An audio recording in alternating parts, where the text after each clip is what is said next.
일주는 팔신제 중에서 이제 7번째에 해당하는데요. 태양신에게 제사를 지내는 겁니다. 예. 안에 보면 일주 신상을 이렇게 모셔놨잖아요. 예. 그 일주 신상이 손에 쥐고 있는 삼조고가 새겨져 있는 태양 모습. 팔신제 관련해서 이제 마지막으로 들린 곳이 사시주를 제사 지낸 낭야대이잖아요. 예. 이 먼저 사시주라는 것이 뭔지 설명을 좀 해주시죠. 이 추나 추동을 주재하는 신이 있다는 거죠. 그래서 그 신에게 제사를 지내는 건데, 근데 우리가 여기서 꼭 하나 기억해야 될 것은 거기는 사시주를 제사 지내는 장소였을 뿐만 아니라 기후 변화를 관찰하는 천문대가 있었다는 거예요. 예. 그 낭야대 꼭대기에 가면 이제 그 진시황의 석상 예, 이렇게 조성이 돼 있었어요. 그래요. 그 진시황 석상이 왜 거기에 조성이 돼 있을까? 기원전 221년에 천하를 통일하고서 219년부터 순행을 시작하는데 4, 5차례에 걸쳐 가지고 산동성을 와가지고 그 팔신에 대해서 제사를 지내는데 낭야대에 와서도 제사를 지냈어요. 예. 진시황은 천하를 통일하고 나니까 오래 살고 싶었습니다. 그래서 이 과거부터 내려오던 그 팔신의 신들에게 제사를 지내서 자기 나라가 번창하기를 기도했으며, 더 나아가서는 신선을 만나가지고 그 장생불사하고자 하는 그런 욕망을 가지고 있었습니다. 그런데 이 산동반도에는 그 당시에 그 신선 문화가 아주 팽배해 있어요. 삼신산에 가서 그 불사약을 구해서 오면은 오래 살 수 있다고 생각을 했습니다. 2000년 동안 이 산동성은 우리 그 대단과 단군 조선의 영토였습니다. 그러니까 우리나라하고 제일 가까운 거리예요, 이게 성산이. 지금 이 자리가.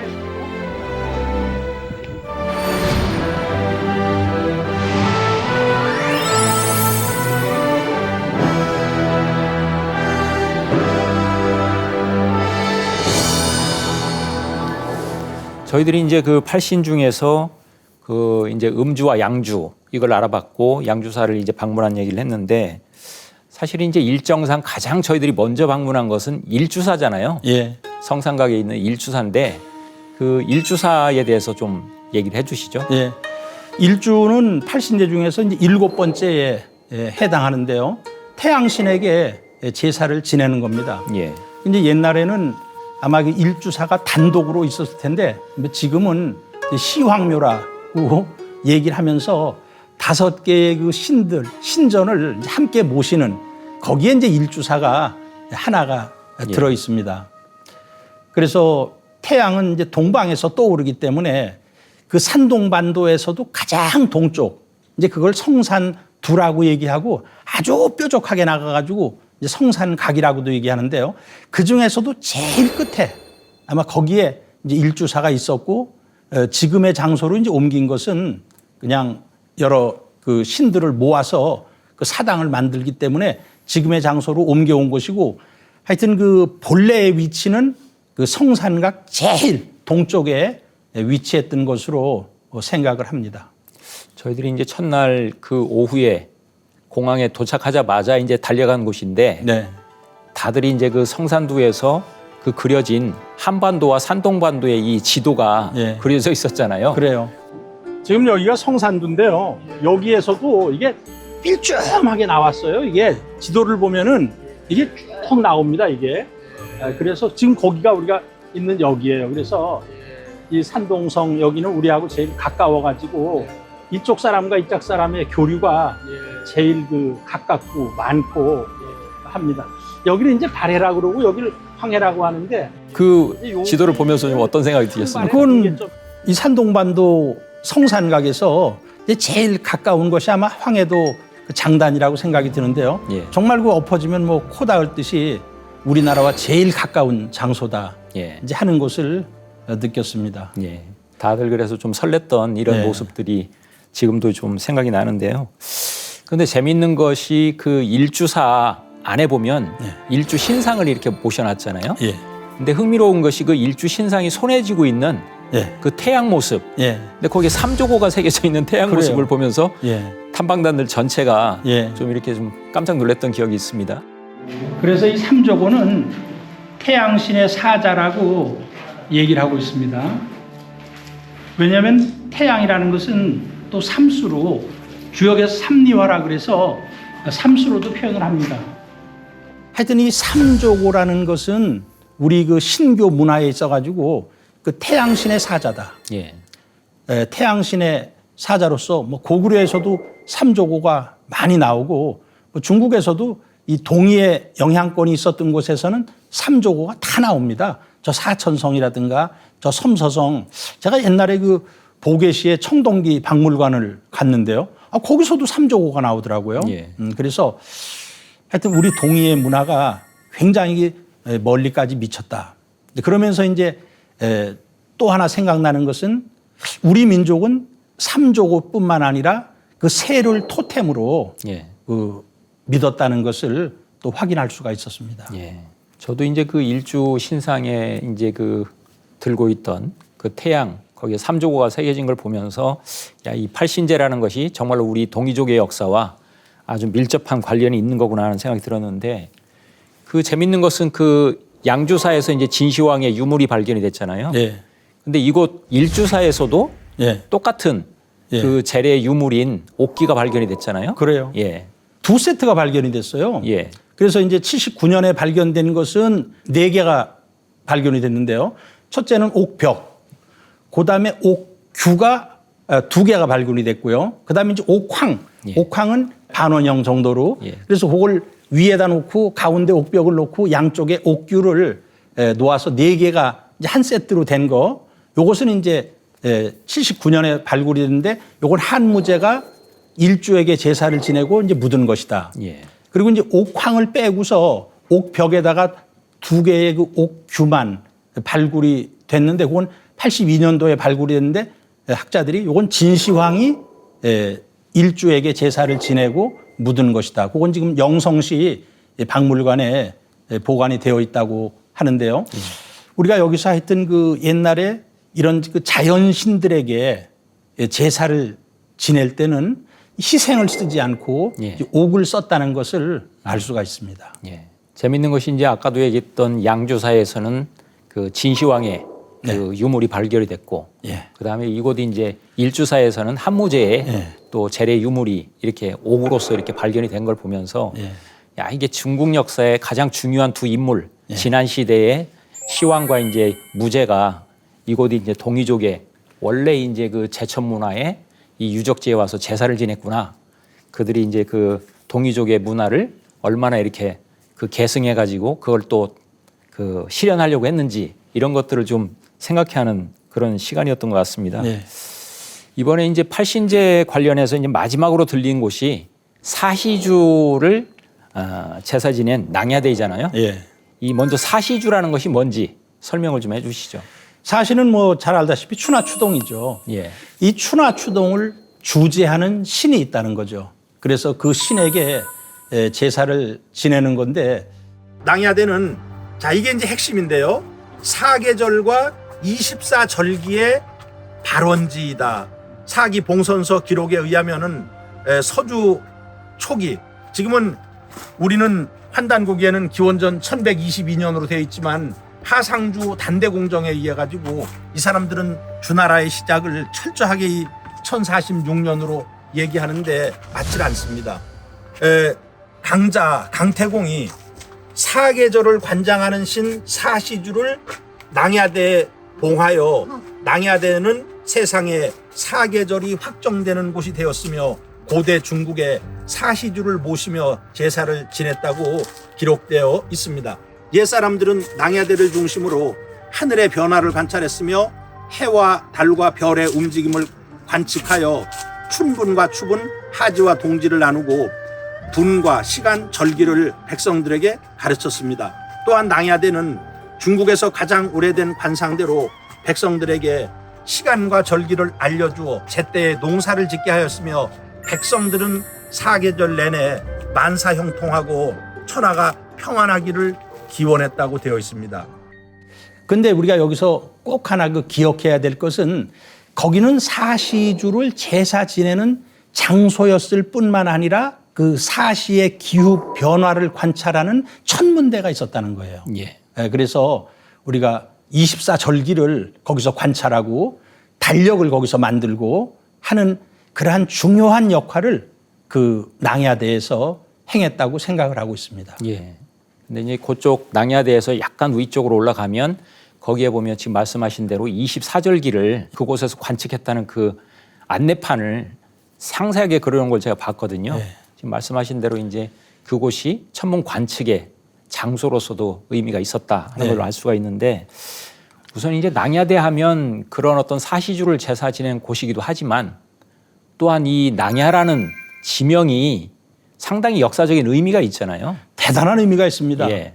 지금 이제 중국에는 산동성의 낭야뿐만 아니라 그 안위성에도 낭야라는 지명이 있고 다른 곳에도 낭야라는 지명이 있는데 이 낭야라는 지명은 뭐 중국 사람들은 뭐 좋은 옥돌이다. 예. 뭐 그 정도로만 해석을 하고 있는데 환단고기를 보면 아주 놀라운 얘기가 나옵니다. 우리 단군 시대에는 사만관경제를 썼잖아요. 예. 그래서 이제 대단군은 진안을 다스리고 그다음에 이제 그 부단군을 두어서 한반도에는 마한 그다음에 이제 이 중국 쪽에는 이제 번한을 두었단 말이에요. 예. 그래서 번한의 초대 임금이 치우천왕의 후손인 치두남이었거든요. 근데 번한의 2대 임금의 이름이 낭야예요. 예. 그래가지고 낭야가 가한성이라는 성을 쌓았는데 그것은 낭야가 쌓았기 때문에 낭야성이라고도 부른다. 예. 이제 그런 얘기가 있고 더 나아가서 낭야가 환단국에 여러 번 나와요. 예.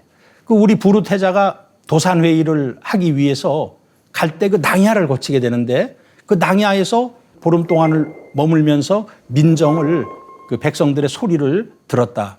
그리고 또 순임금은 우리나라의 제후로서 그 낭야에 와가지고 자기가 치수한 내용을 부르태자에게 보고를 했다. 또 더 나아가서는 그 낭야에다가 그 가무소, 그 순임금이 이제 우리의 그 제후지만 조금 그 동태를 살피기 위해서 순임금을 감독하는 장소를 낭야에다 두고 그리고 단군께서 직접 가셔가지고 그 순임금이 와서 자기가 그 통치하는 것을 이제 보고를 하게 했다. 바로 우리가 서경에 나오는 동순망질 사근동우라는 유명한 얘기가 있는데 예. 바로 그 역사의 현장이 바로 낭야였다는 것이 환단고기에는 기록이 되어 있습니다. 예. 그만큼 이제 낭야대가 이제 그런 역사적인 의미가 담겨 있는 그런 지명을 또 쓰고 있는 곳이었고 네. 재밌는 것은 그 낭야대 꼭대기에 가면 이제 그 진시황의 석상이 예, 이렇게 조성이 돼 있었어요. 그래요. 그 진시황 석상이 왜 거기에 조성이 돼 있을까? 그 의미를 좀 설명을 해주시죠. 뭐 이제 팔신제에는 진시황은 기원전 221년에 천하를 통일하고서 219년부터 그 순행을 시작하는데 한 서너 차례, 뭐 4, 5차례에 걸쳐 가지고 산동성을 와가지고 그 팔신에 대해서 제사를 지내는데 낭야대에 와서도 제사를 지냈어요. 예. 그래서 그 낭야대 석각이 있는데 이사가 글을 쓰고 했던 비석은 지금은 이제 북경박물관으로 옮겨져 있는데 하여튼 진시황은 천하를 통일하고 나서 그 다음에 목적은 뭐겠어요? 이제 오래 사는 거 아닙니까? 장생불사하는 거. 예. 진시황은 천하를 통일하고 나니까 오래 살고 싶었습니다.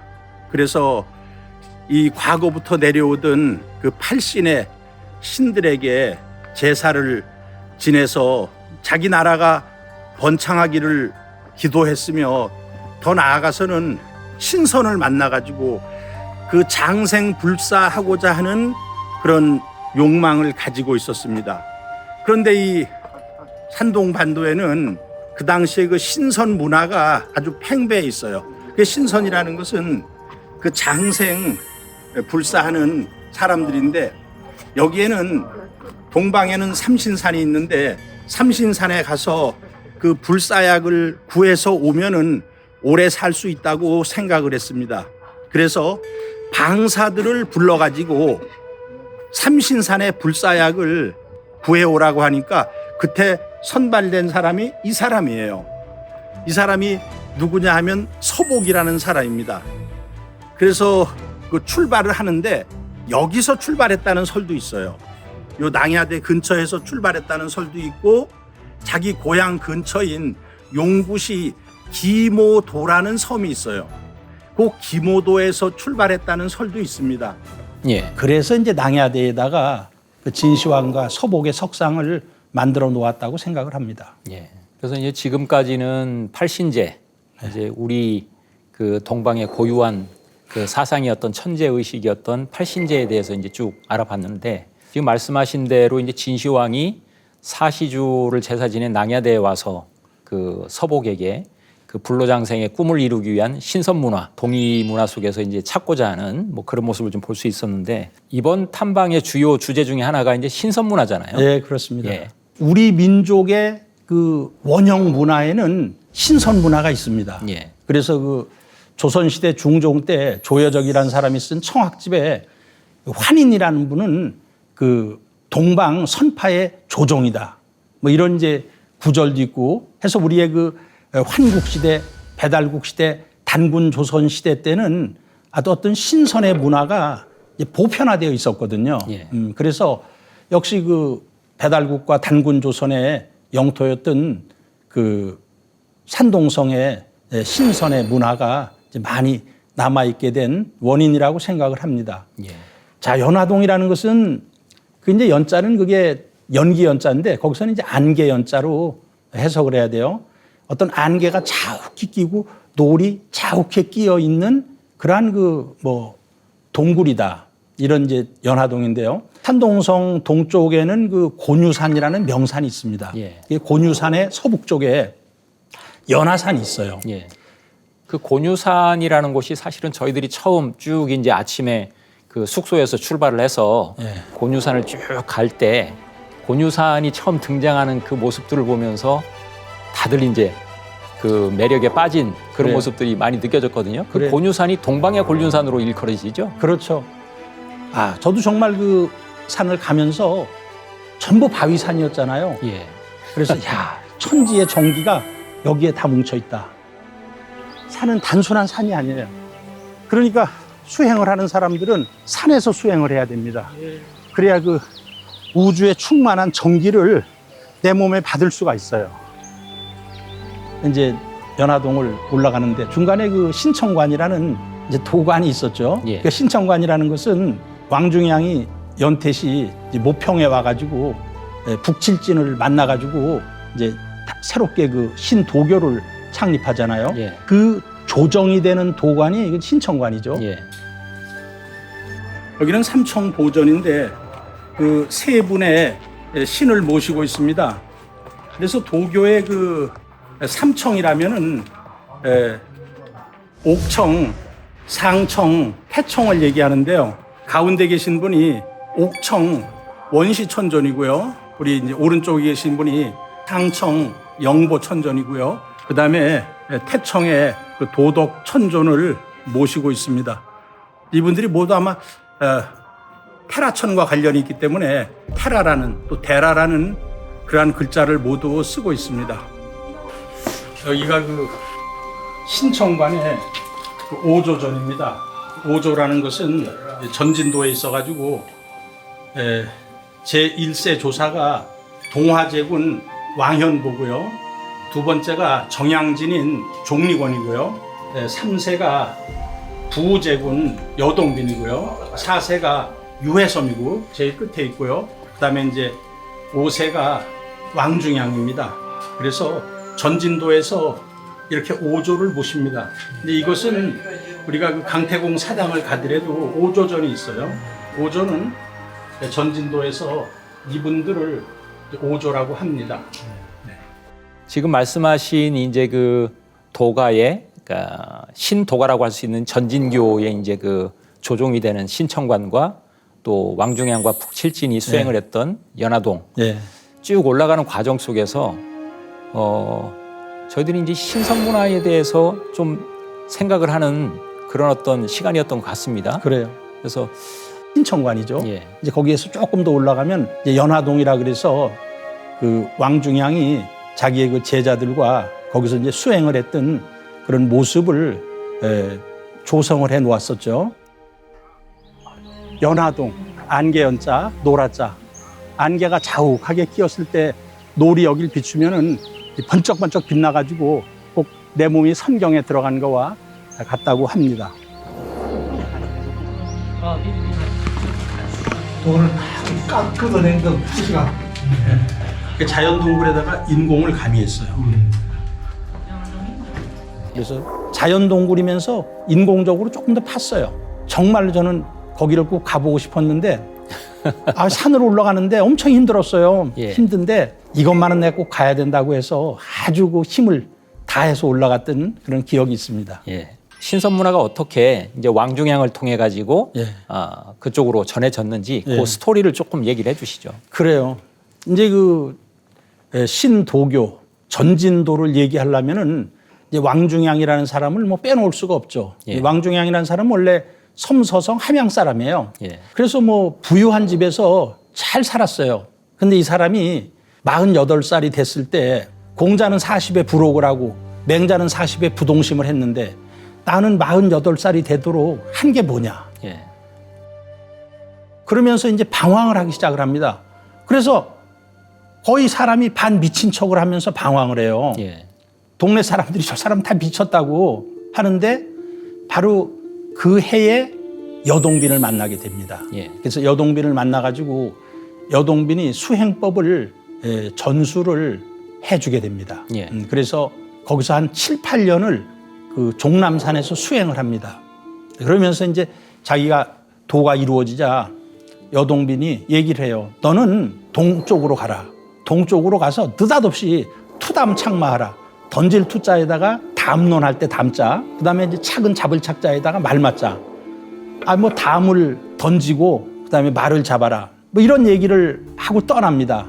근데 이제 왕중양은 벌써 자기가 도가 높았기 때문에 자기가 그 연태시의 그 모평구를 오게 됩니다. 예. 그래서 모평구에 와가지고 마단양이라는 사람의 집에 머물러요. 그 이제 마단양은 자기 부인이 손불인데 아들 셋을 낳고 잘 사는 사람이었어요.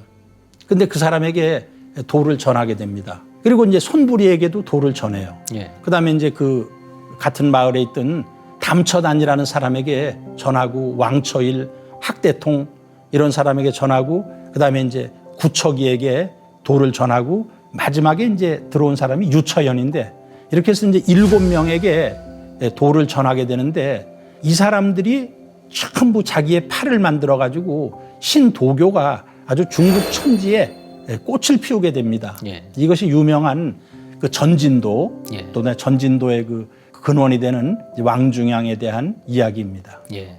흥미로운 것은 그 연화동에 가면 이제 그 동굴 안에 예. 왕중양을 중심으로 해서 7분의 예. 칠진을 이렇게 예. 조상을 해놨잖아요. 그래요. 예. 거기에 보면 그 지금 방금 말씀하신 마단양과 손불이라는 예. 부부가 예. 도를 받아가지고 또 각각 팔을 이루어가지고 예. 쭉 전개를 했다는 얘기가 있는데 그래요. 어떻게 그 여성까지 그 당시에 도를 받아가지고 한 경지에 올랐는지 그 손불이에 대해서 좀 설명을 좀 해주실 수 있나요? 손불이는 이제 마단양의 부인이었죠. 예. 처음에는 반대를 했다 그래요. 예. 반대를 했는데 이제 남편이 도문에 귀의를 해서 이제 수행을 하고 그러자 조금 시간은 늦었지만 이제 손불이도 도문에 귀의를 합니다. 그래서 손불이는 이제 떠나요. 저 낙양 쪽으로. 그래서 많은 제자들을 양성을 합니다. 그래서 그 제자들이 엄청 많아가지고 그 손불이도 교단을 만드는데 그 교단을 청정파라고 이렇게 얘기를 합니다. 예. 마단양은 또 다시 그 연태로 와가지고 제자들을 양성하는데 그 마단양의 제자들은 이제 우선파라 그래요. 우선파. 예. 이렇게 해서 역사에서 굉장히 드문 얘기겠죠.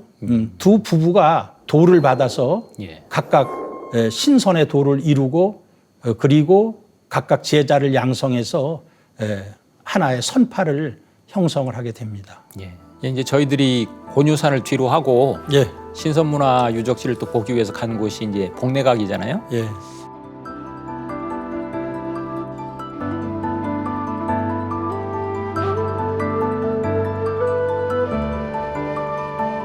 (598년에는) 연개소문의 아버지 연태조가 네. 여기를 쳐들어와 가지고 네. 여기 자사 위충을 등주 자사를 잡아서 죽이고요. 네. 732년에는 대진국의 그 장문유 장군이 등주에 상륙해서 여기 등주자사 위준을 또 죽여요. 761년에는 그 제나라의 15개 주를 다스렸던 이정기 장군이 등주에 상륙을 해요. 여기로 상륙을 해요. 복례각 성라이거라고 합니다.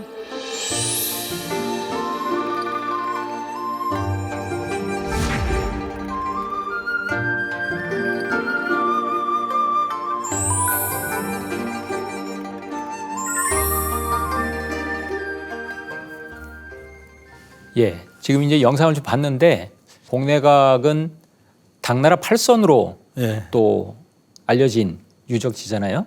복례각 어떤 의미가 있습니까? 중국에서는 이제 강남에 3대 명루가 있다고 얘기를 해요. 예. 그뭐 남창의 등왕가, 악양의 악양루, 그다음에 이제 그 무창의 황학루. 근데 이제 북쪽에서는 복례각을 넣어가지고 그 중국의 4대 명루다 이렇게 얘기를 하는데, 이제 복례각은 그 2층으로 되어 있고 이제 그 전체가 굉장히 넓은 그 관광지인데 뭐 예. 전체를 그냥 이제 복례각이다 이렇게 표현을 하는데요. 뭐 복례각은 너무나 그 유명한 것이 중국에서 그 8신선, 예. 이 8선이 앞에 이제 그 발해잖아요. 예. 그 발해라는 거대한 바다를 앞에 두고서 배를 타지 않고 그 각자가 자기의 그 재주를 부려가지고 그 바다를 건너는 그런 재주 시합을 했다는 장소예요. 그래서 이제 8선이 바다를 건넌다.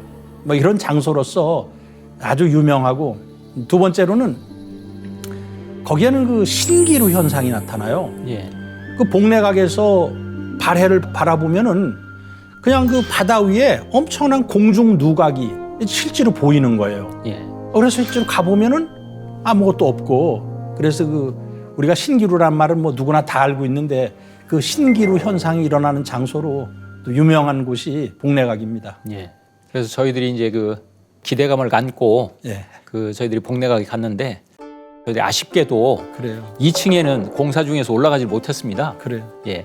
1층에 당 8선에 대한 예, 그런 어떤 이야기들이 양각으로 이렇게 쭉 그려져 있었는데 예. 어땠습니까?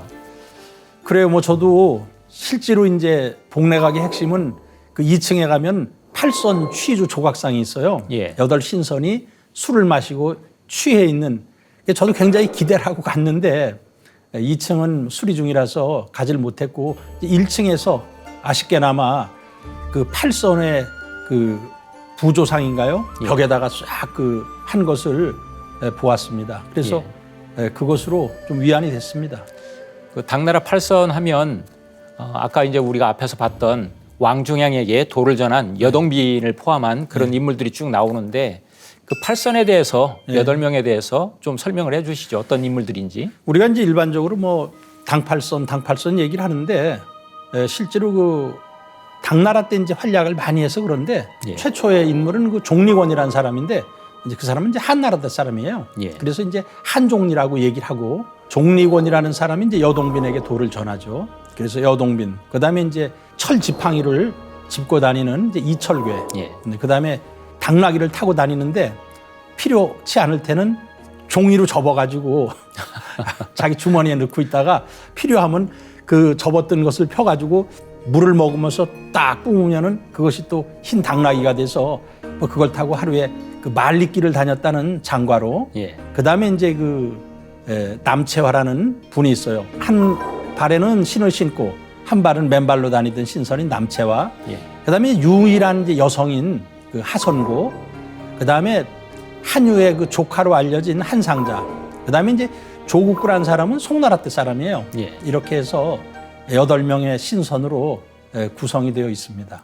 그 8명에 대해서 그 현장에서 예. 이사장님께서 그 쭉 그 그림이 그려져 있는 모습들을 보면서 예. 각자가 누군지 그렇죠. 알아맞혀 봐라. 뭐 이런 얘기를 하셨잖아요. 특징이 있잖아요. 지금 다 설명도 특징이 있어요. 하셨지만. 예. 예. 한종리라는 사람은 위통을 벗어요. 아. 위통을 벗고 상투가 2개예요. 상투 2개를 틀어가지고 예. 아주 우람한 체격의 그 건장한 모습을 이제 하고 있는 사람이 그 한종리 또는 종리권이라고 그러고요. 예. 여동빈이라는 분은 칼을 가지고 있어요. 그다음에 그 철괴리는 이철괴라고도 하는데 그 철로 된 지팡이를 예. 짚고 다니기 때문에 우리가 이제 금방 알 수 있고, 그 다음에 이제 흰 당나귀하고 같이 있는 분은 장과로예요. 그 다음에 이제 그 남채하라는 분은 그 사람은 그 박자를 맞추는 박판을 이제 가지고 있고 한 발은 맨발이고 한 발은 신을 신었고, 그 다음에 이제 그 유일한 여성인 그 하선고라는 분은 연꽃 바구니를 가지고 있어요. 그 다음에 이제 한 상자는 피리를 불고 있어요. 그 다음에 이제 조국구라는 사람은 관복을 입고 있어요. 빨간 관복을 입고 있기 때문에 우리가 8명을 딱 보면은 이 사람이 누구다 하는 것을 뭐 금방 알 수가 있습니다. 예. 그 중에 이제 일반적으로 많이 알려진 분이 또 여동빈이라는 분이잖아요. 예. 그 여동빈은 또 태을금화 종지라는 예. 책을 쓰신 분으로 유명한데 그래요. 그 얘기를 조금 어떤 의미가 담긴 책인지 설명해 주실 수 있나요? 참 여동빈이라는 분은 그 중국 당나라 때 796년, 797년 이렇게 이제 태어났던 이제 실제 인물이에요. 예. 그래서 그 사람 고향이 어디냐면은 그 산서성 예성현 영락진이에요. 그래서 여동빈의 그 태어난 것을 기념하기 위해서 거기에 커다란 그 도관을 지었는데 그게 이제 영락궁입니다. 그래서 이제 거기 출신이고, 그런데 이제 그 뒤에 항상 그 세상 사람들한테 나타나는 거예요. 그러니까 뭐 이제 100년, 200년, 300년이 지난 뒤에도 항상 나타나가지고 재미있는 일화는 그 무창에서 그 나타나가지고 시장에서 빗장사를 하잖아요. 예. 응? 이 빗을 가지고 머리를 빗을 것 같으면 흰 머리가 검어지고 뭐 굽은 허리가 펴지고 등등 하면서 이 빗값이 천냥이요. 누구도 막 미쳤다 그러고 그 허탄하다 그러는데, 그때 이제 한 노파를 만나가지고 이렇게 빗으로 머리를 빗겨주니까 정말 흰 머리가 검어지고 굽은 허리가 펴지고 예. 다시 그 젊은 사람으로 변하자 막 사람들이 몰려들었다. 이렇게 이제 여동빈은 아주 중국에서 수많은 그 전설이 내려오고, 그 다음에 이제 그 많은 사람들을 구제를 해요. 예. 그 이제 또 신선을 만들어요. 그 하선고도 뭐 여동빈의 가르침을 받아가지고 신선이 됐다 그러고, 또 조국구도 그렇고 예. 뭐 등등 많은 사람, 유해섬도 여동빈의 그 가르침을 통해 가지고 신선이 됐다 해서 여동빈은 오래전 사람이지만 후세에 그 중국의 백성들과 함께 동시대를 그런 살아갔던 사람으로 인식을 하고 있습니다. 예. 결국은 그 여동빈으로부터 아까 이제 신도교를 만든 왕중양으로 이렇게 도가 이어지는 거군요. 그렇습니다. 예. 지금 이제 말씀을 쭉 들으면서 이제 그 산동 지역에 결국은 이제 그 신선 문화가 이렇게 유적이 쭉 살아있는 또 그런 이야기들이 전해지는 걸 봤는데, 예. 저는 이제 가서 직접 보면서 그런 생각이 좀 많이 들더라고요. 과연 이 신선 문화가 우리 문화하고는 어떤 관계가 있을까? 예. 물론 이제 이사장님께서 앞에서 그 쭉 말씀을 좀 해주셨지만, 우리가 이제 통일신라 시대 때 최치원 선생이 날랑비 서문을 남겼잖아요. 예. 그 날랑비 서문에 보면 이제 그 당시 우리나라에는 현묘한 도가 있는데 풍류라고 한다. 예. 근데 이 풍류는 결국은 비상선사, 자세하게 이제 선사에 기록이 돼 있다 예. 하면서 그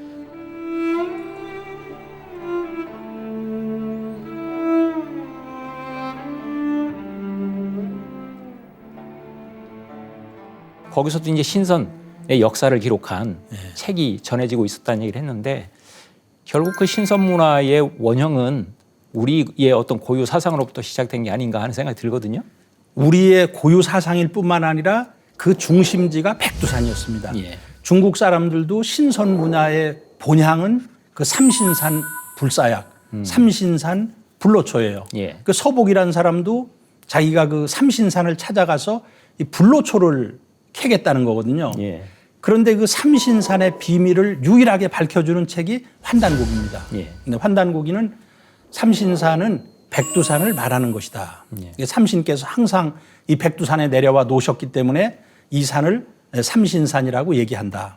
그러면서 삼신산의 별명이 3개가 있는데, 이제 백두산에는 쑥이 자라고 묵고, 그래서 그 쑥봉자에다가 묵을 내자를 써서 그 봉래산이라고도 부르고요. 예. 그다음에 그 상제님께 천제를 지내던 사방 일장이 되는 제천각이 있었어요. 그래서 그것을 그 방장산이라고 얘기를 하고, 그다음에 이제 그 천지에서 물이 흘러내려오잖아요. 예. 그래가지고 영주산이라고 얘기하는데 지금 우리나라 사람들은 금강산은 복례산이고 지리산은 방장산이고 한라산은 영주산이다 이렇게 이제 얘기를 하고 있지만 실제로 그 세 가지의 명칭이 전부 백두산의 별명이었고 그것이 바로 삼신산으로서 신선 문화의 원뿌리가 되는 산입니다. 예. 그래서 이제 그 우리 동이문화의 고유한 이 신선 사상 그리고 또 천재 문화인 이 팔신제 문화 이런 것들이 결국은 서방 화하족으로 이렇게 전수가 됐는데 네. 그 전수하는 데 있어서 이제 중심에 서 있는 인물이 강태공이라는 인물이잖아요. 예. 그 치박시 임치구에 있는 이제 그 강태공 사당을 저희들이 방문을 했는데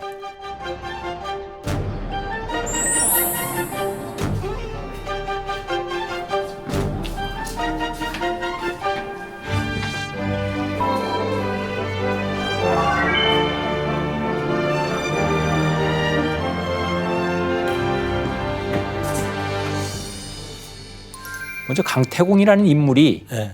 어떤 인물인지 좀 얘기를 해야 될 것 같습니다. 뭐 강태공이라는 분은 너무너무 그 유명한 분이죠. 예.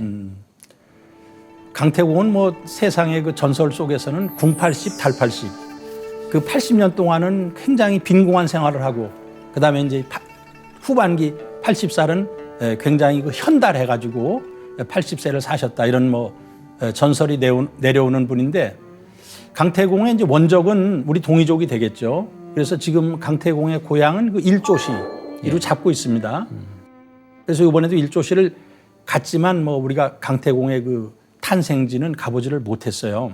그래서 강태공은 자기가 이제 도를 통한 뒤에 자기가 그 도울 사람은 서방에 있다는 걸 알고서 저 섬서성으로 가서 그 위수의 지류인 반계에서 이제 낚시질을 하죠. 예. 그 낚시를 하면서 거기서 이제 문왕을 만나게 되죠. 예. 그래서 문왕이 만나자 문왕이 그런 얘기를 해요. 우리 아버지 왕께서 주나라를 보필한 성인을 만난다고 했는데 바로 당신이군요. 그래서 이제 아버지를 태공이라 그러거든요. 예. 우리 태공께서 바라시던 분이다. 예. 그래서 이제 우리 강태공을 그 태공망이라고 이렇게 이제 부르는데 그 뒤에 이제 문왕은 돌아가시고 무왕이 임금이 됐을 때 은나라의 마지막 임금 그 주라는 임금이 포악했잖아요. 예. 그래서 강태공이 이제 무왕을 보필을 해가지고 중국 북방을 통일을 하게 됩니다. 이제 그러면서 강태공은 그 제나라의 초대 제후로 임명을 받아요. 예. 그래서 강태공이 이제 제나라에 부임을 하게 되고, 근데 이제 강태공은 워낙 그 유명하고 능력이 출중했기 때문에 제나라의 한 임금으로 놔두질 않고 바로 주나라에서 불러갑니다. 예. 불러가서 자기 이제 제나라의 두 번째 임금 맏아들 그 정공 여급이라는 사람이 제나라를 다스리고 주나라로 돌아가서 무왕이 돌아가시고 이제 성왕이 임금이 됐는데 13살이었어요. 그러니까 그 어린 그 임금을 그 주위에 있는 주공이 미혹시키고 있다 해서 그 관숙, 최숙, 곽숙이라는 사람으로 이제 은나라의 그 마지막 임금 주의 아들 무경을 그 제후로 봉해줬는데 이제 그와 더불어 이렇게 반란을 일으켜요. 예. 그걸 삼감의 반란이라고 얘기하는데 삼감은 새 감독관 이제 그거를 또 평정하는 총사령관이 됩니다. 예. 이렇게 해서 강태공은 후세의 병법의 비조로서 병법 그리고 실제로 그 육도와 삼약이라는 그 무경 칠서에 속하는 두 권인데 뭐 그것의 저자로도 그 알려져 있습니다. 예. 우리가 이제 앞에서 팔신제를 얘기를 하면서 이제 병주로서 모셔지는 치우천왕에 대해서 예. 우리의 이제 그 배달국의 14세 자우지 천왕에 대해서 이제 좀 알아봤는데 결국은 그 동이족의 그런 어떤 병법의 문화가 강태공으로 이렇게 전수가 된 것으로 봐야 되겠네요. 그렇죠. 예. 예. 그래서 저희들이 강태공 사당을 이제 갔을 때 저희들이 바로 직전에 갔던 것이 바로 아까 이제 치박시에 천주사가 있던 천재연을 방문을 했었잖아요. 예. 그 천재연과 그 치아를 그 사이에 두고 바로 건너편에 이제 강태공 사당이 있었는데 예. 강태공 사당에 가면 특이한 것이 이제 오조전이라고 해서 도교 이제 그 신선들을 같이 모셔놨어요. 예. 어떤 의미가 있습니까? 그 이제 한쪽에는 5명의 장수를 모셨고 예. 한쪽에는 이제 5명의 신선을 모셨기 때문에 예. 그것은 아마 강태공이 병법의 비조이면서 또한 신선 문화의 뿌리가 된다는 것을 이제 상징적으로 나타내는 것 같아요. 이 전향저라는 사람이 제 나라에서 굉장히 뛰어난 전술가입니다. 아주 평범했던 사람이에요. 그런데 임금이 불러가지고 외적이 쳐들어오니까 총사령관에 임명을 했어요. 그리고 이제 그 보좌관을 높은 대신을 임명을 했어요. 그래서 내일 5시에 여기 집합이다. 출발한다. 근데 그 대신은 자기가 그 높은 벼슬을 하고 그 전향저란 사람은 그 별 볼 일 없던 사람이 갑자기 총사령관이 되니까 우습게 알고 늦게 왔어요.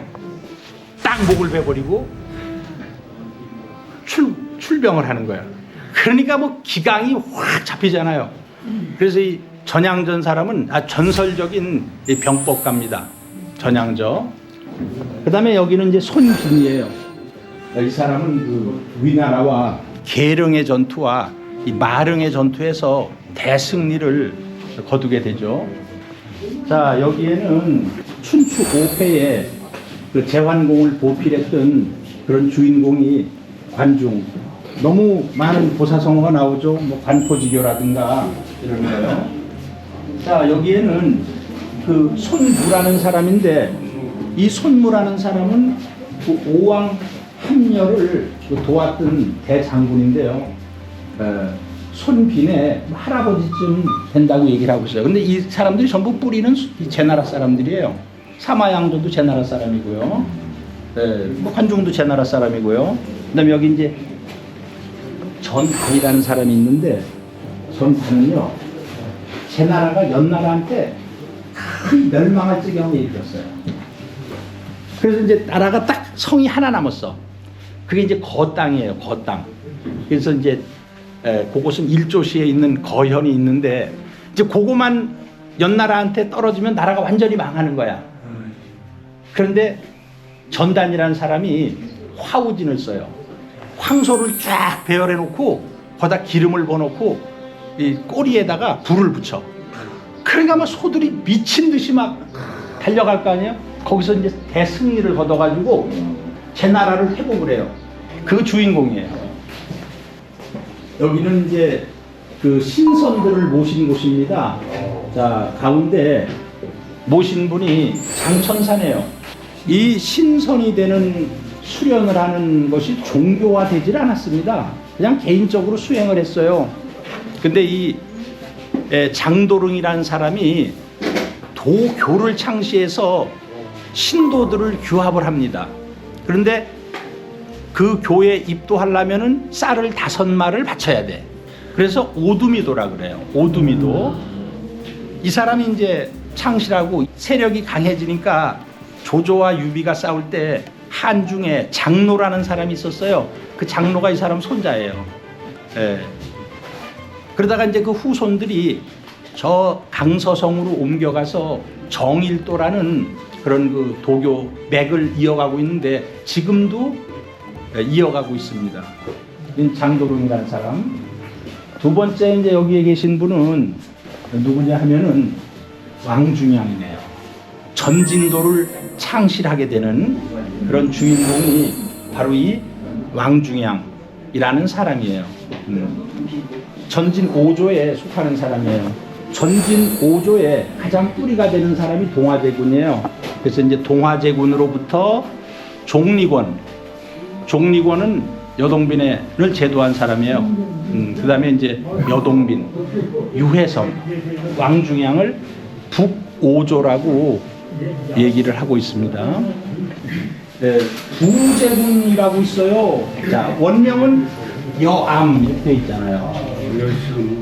부제군, 여씨의 강태공 후손이에요. 네, 구장춘 조사라고 돼 있는데 구척이라는 사람이 19살에 출가를 해가지고 20살에 이 왕중양을 만나게 됩니다.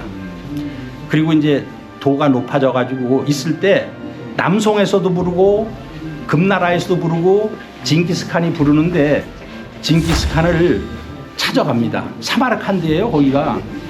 근데 징기스칸이 첫 마디가 나라를 다스리는 근본은 무엇입니까? 아주 뭐 이게 처음 만나가지고 심각한 얘기 아니에요? 경천애민입니다. 하느님을 공경하고 백성을 사랑하는 겁니다. 그것이 근본입니다. 두 번째, 장생구시지술은 무엇입니까? 어떻게 하면 오래 살 수 있습니까? 청심과욕입니다. 마음을 맑게 하고 욕심을 줄이는 겁니다. 천하를 통일하는 방법은 무엇입니까? 불기살인입니다. 사람 죽이는 것을 즐기지 않아야 됩니다. 그래가지고 그 징기스칸은 뭐 다 도륙을 해버리잖아요. 부처기의 말을 듣고서 그 뒤에 살생을 많이 금해요. 네. 내가 그걸 읽으면서 참 대단한 분이다. 그런 생각을 했어요. 이제 강태공 사당에는 앞서 말씀하신 대로 이제 제나라의 창업자지만 예. 그 주나라에서 또 워낙 출중한 인물이라 이제 불러갔다 예. 해가지고 지금 강태공 사당이 있는 그 치박시에는 사실은 강태공의 그 묘가 있는 것이 아니라 의관총이라고 해서 그렇죠. 그분이 입던 옷을 예. 거대한 능으로 조성해서 지금 그 모셔놓고 있잖아요. 예. 그 의관총에 대해서 좀 얘기를 해주시죠. 그래요. 강태공은 자기 아들에게 제 나라를 다스리라 그러고 이제 주나라에 가서 주나라 왕들을 이제 보필을 하잖아요. 예. 그러니까 이제 강태공의 무덤은 아마 그 서안 그 주위에 있겠죠. 예. 근데 지금 강태공의 무덤은 알려져 있질 않습니다.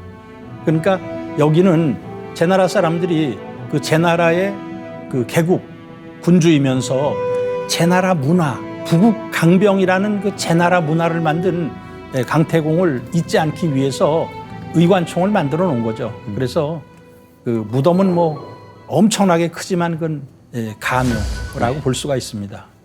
의관총을 쭉 둘러보면서 눈에 띄었던 것이 성시비석이 많았어요. 그래요. 이제 우리가 성씨는 뭐 태호복기 씨의 풍씨로부터 시작해서 내려오다가 이제 염제 신농 씨의 강씨가 나오잖아요. 예. 그래서 이번 이제 산동성 탐방의 주제 중에 하나가 환단고기의 사료 가치를 좀 증빙하는 그렇죠. 그런 어떤 탐방이었는데 그 중심에 이제 그 태호복기 씨가 있습니다. 네. 먼저 태호복기 씨가 어떤 인물인지 예. 좀 설명을 해주시죠. 중국 사람들은 태호복기 씨 사당에다 보면 인문시조라고 이렇게 적어놓고 있어요. 그럼 이제 인류 문명의 시조라는 거죠. 태호복기 씨는 문명의 아버지라고 생각하고 염제 신농 씨는 이제 문명의 이제 어머니라고 이렇게 생각을 하고 있어요.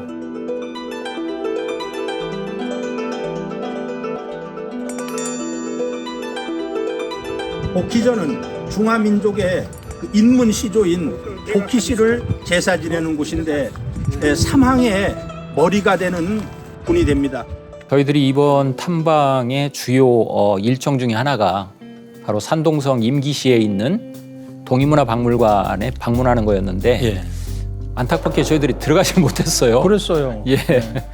임시로 간 게 이제 임기시 박물관이에요. 그렇죠. 예.